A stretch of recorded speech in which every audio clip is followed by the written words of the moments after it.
When I was recruited into the Special Forces, I didn't think much of it.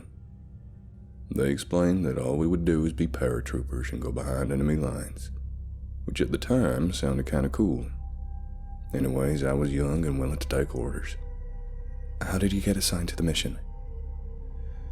I was 23 and was stationed in northern Vietnam where I met the contractors. Who were the contractors? Lieutenant Corey and Colonel Sanma. They'd come up and gave me an opportunity. When they asked, I listened. It was my first mission, so I thought nothing of it.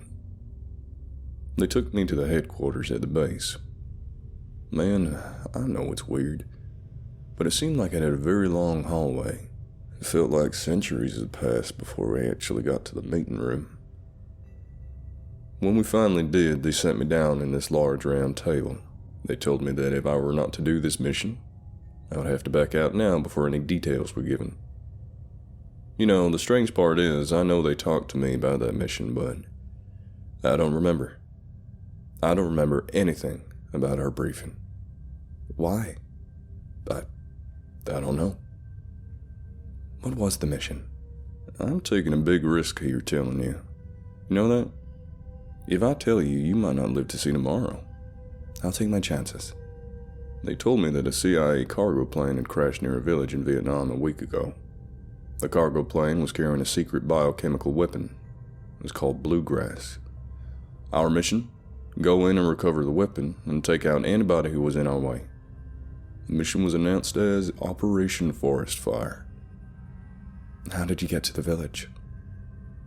I was taken with 3 other men, Jen, Tret, and Barrett.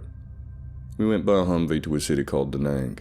Then from there, we traveled by foot for about 15 miles into the jungle. How long did it take you to travel to the village? Took about a day. As we journeyed further into the jungle, I began to feel almost constricted, like the air was being taken from me.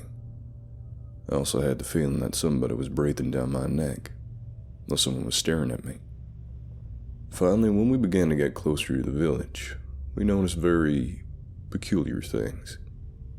Like what peculiar things? The outside had stakes with bodies, as well as other bodies lying around. When we saw the bodies, we realized just what kind of shithole we were caught in. Are the villagers friendly? When we entered the village, you could smell the rotten flesh in the air that was coming from the burn pile inside the village. I ended up seeing my breakfast by first glance. So did Tret. And to this day, I am surprised that the others didn't throw up either. All around, bodies of women and children were lying on the ground, like they were trash.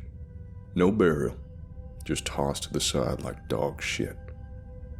Who had killed the villagers?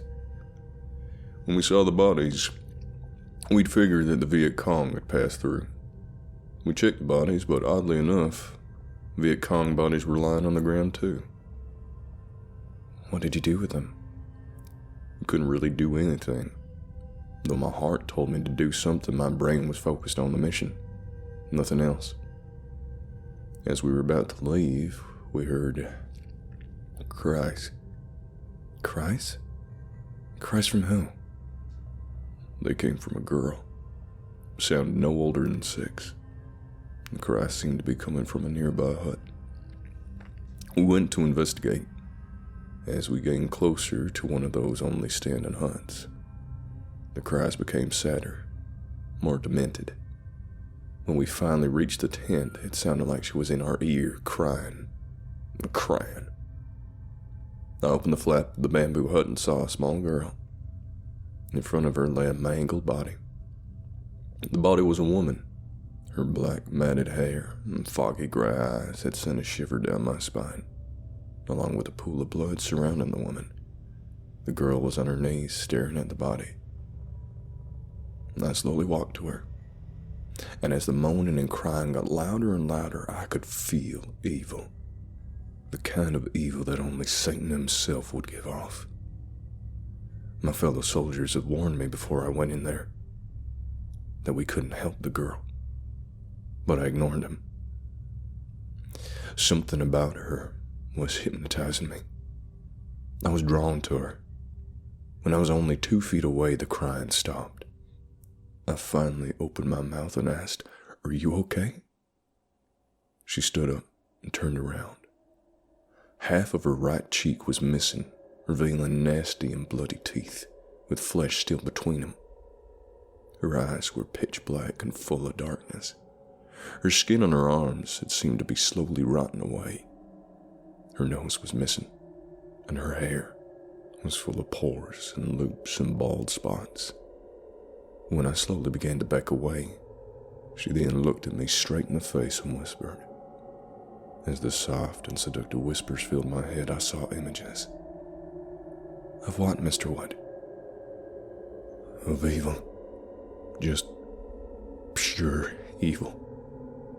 Images of young, mutilated children, cannibals, monsters, demons, killers.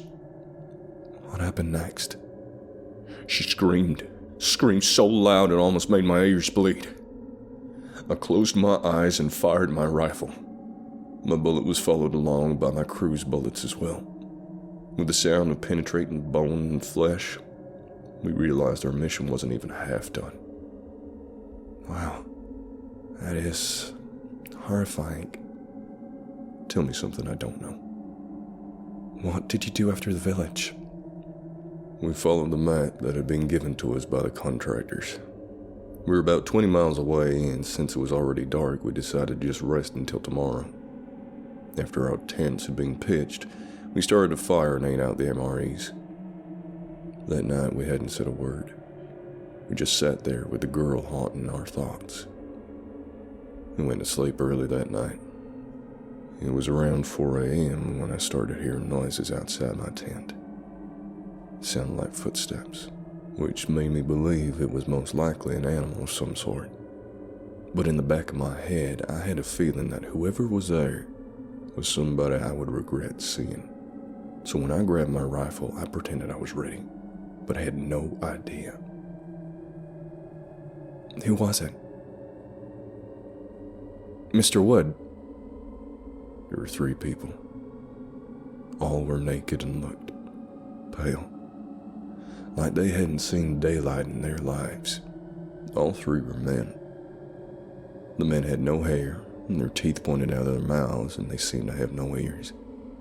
Their eyes were pitch black, and they had crawled on all 4s, had their heads in the air, smelling for us. They were coming to hunt. I slowly took out my rifle, put the barrel through the unzipped portion, and fired. The bullet hit a woman in the head. The others turned quickly to notice me, which forced me to fire upon all 3 of them. I hit all of them. The others immediately came out of their tents with their guns. They asked me what it was, and all I could do was just stare at the 3 bodies. What did they say about that? They were just as creeped out as I was, but for some reason, I cut off their heads. Why? The voices told me to. What did you do with their heads? I put them around my belt. What happened after you decapitated them? We decided to keep guard until morning. When the morning came, we traveled first thing. How far was the objective? From where we were, 10 miles away. As we traveled, hours had passed. When we got to the objective, we were confused. Why? There's no plane. We saw nothing, just jungle. Thinking we were off, we headed further in, which was probably the stupidest idea I could think of. How's that? We got lost. We tried turning around, retracing, anything we could think of. What happened then? We were trapped in the jungle. After about 2 days, we snapped out of denial. We accepted that we were trapped. We began to dig holes, which is where we would sleep. Just in case we died, we would die in our graves already. Every night, the voices of the owls hooting, and all the other inhabitants come to live as well as sleep, was troubling. I felt like I was being watched. Like you did when you first arrived? Yeah, exactly like that. So what happened when you were in the jungle?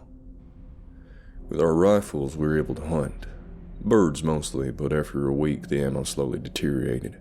Within 2 weeks, we had made spears to catch animals. To our dismay, there were no animals that liked to come across us. Night after night, I could hear her seductive whispers flood my mind, and I would see the images in my head. Every time I would see an image, one of my men died. Barrett was first. He died of the flu. Jen died of a mosquito bite. And Trent, What happened to him? he said he was going to look for help. He never came back. Where did you put the bodies of your squad members? I don't remember. Mr. Wood, you were in that jungle for 5 years. You must have known where you buried the bodies because we didn't find them when we dug their graves. I don't know where they went. What did you do in the jungle? For instance, how did you survive? At night, I would hear the monsters that attacked our camp, and I would hunt. What would you hunt? Anything. Mostly gophers. I caught more than I can count. Days, months, years passed. I became an animal. Every time I would sleep, if I did sleep, I would hear the voices and whispers, see the images. I was still a kid. What was the last thing you remember in the jungle? I was sleeping. Dark it came, so I slept in my ditch. As I slept, I heard the footsteps of the monsters. I quickly grabbed my spear and climbed a nearby tree. As I waited, they came closer and closer. Finally, they were right beneath me. There were 3 of them. This was odd because I saw more than that usually. It didn't matter to me, though. I just dropped down and speared one of them right in the middle. It spewed through his neck. The other 2 tackled me. I laid there fighting, but then I was hit with something. Then I ended up here. Mr. Wood, I need to tell you something. What? The village you came across, there is no village. Never existed. And you were found with the heads of Jen, Barrett, and Trent. Also, for 5 years, children, women, and men have been going missing. For 5 years now. All going into the path of the jungle. Over 200 people, Mr. Wood. Do you know where you are, Mr. Wood? No. You are at the Trenens Hospital for the Criminally Insane.